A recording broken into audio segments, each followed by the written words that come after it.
Tonight's top stories. A man shot by Secret Service near the White House. Trump moves to revoke legal status for thousands of Ukrainians. A major spy case unfolds in the UK. And Poland prepares for mass military training. Plus, an activist arrested by ICE. Illinois faces skyrocketing migrant healthcare costs. And Canada welcomes a new prime minister. Stay tuned for all the details.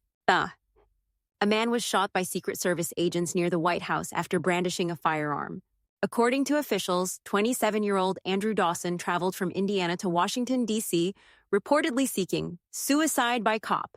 Agents located his vehicle near the White House just after midnight. When they approached Dawson, he pulled out what appeared to be a firearm, prompting officers to open fire. Authorities later confirmed he was armed with a BB gun. He was hospitalized, but his current condition remains unknown. No officers were injured. The Trump administration is preparing to revoke legal protections for 240,000 Ukrainians who arrived in the U.S. after Russia's invasion.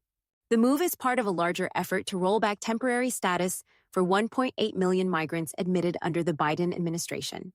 The Uniting for Ukraine program was suspended in January, and affected individuals could begin facing deportation as early as March. The administration is also targeting parole protections for more than 500,000 people from Cuba, Haiti, Nicaragua, and Venezuela. Neither the White House nor Ukraine's foreign ministry has commented on the policy shift.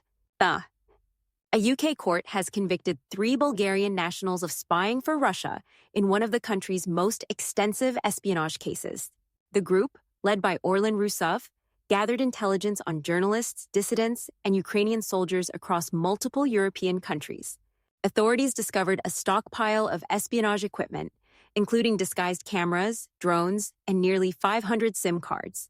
One of their reported targets was investigative journalist Christo Grozev, known for exposing Russian intelligence operations.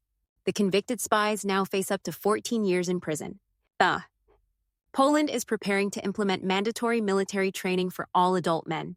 Prime Minister Donald Tusk announced the plan as part of an effort to double the country's military force to 500,000 troops amid rising tensions with Russia. Women may also have the option to participate, but their enrollment will remain voluntary. The Kremlin has dismissed Poland's concerns, with a spokesperson accusing the country of provoking Russia. ICE agents have arrested Mahmoud Khalil, a prominent Palestinian activist involved in organizing large-scale pro-Palestinian protests at Columbia University. His lawyer called the arrest a politically motivated attack on student activism. Khalil, a legal permanent U.S. resident, now faces potential deportation. The arrest follows the Trump administration's decision to cancel $400 million in federal funding to Columbia University, citing concerns over antisemitism on campus. An audit of Illinois' migrant healthcare programs revealed that costs have skyrocketed, reaching $1.6 billion last year, far exceeding initial estimates. The report found that thousands of enrollees had Social Security numbers, suggesting that some may have qualified for Medicaid or private insurance. Governor J.B. Pritzker has proposed eliminating coverage for non-citizens aged 44 to 64 as part of broader budget cuts, while Republican lawmakers criticize the program's financial mismanagement. For the first time in history, female doctors now outnumber male doctors in the UK. The General Medical Council reports that women make up 50.04% of licensed practitioners, driven by a steady increase in female medical school enrollments since 2018. Women now hold the majority in fields such as general practice, obstetrics, and pediatrics, though challenges remain in leadership and surgical specialties. Mark Carney will be sworn in as Canada's new Prime Minister after winning the Liberal Party leadership race in a landslide. Carney replaces Justin Trudeau, who announced his resignation in January. In his victory speech, Carney vowed to stand firm against U.S. trade tariffs and dismissed American rhetoric about annexing Canada as dangerous and unacceptable. He also pledged to maintain retaliatory tariffs on U.S. goods until fair trade policies are restored. A South Carolina woman has been charged with starting the massive Carolina forest wildfire that burned over 2,000 acres and forced evacuations. Authorities say Alexandra Bialuso negligently started a backyard fire that spread due to a lack of proper precautions. If convicted, she faces up to 60 days in jail and a $400 fine. Lawmakers are now considering stricter penalties for unauthorized burns in response to the disaster.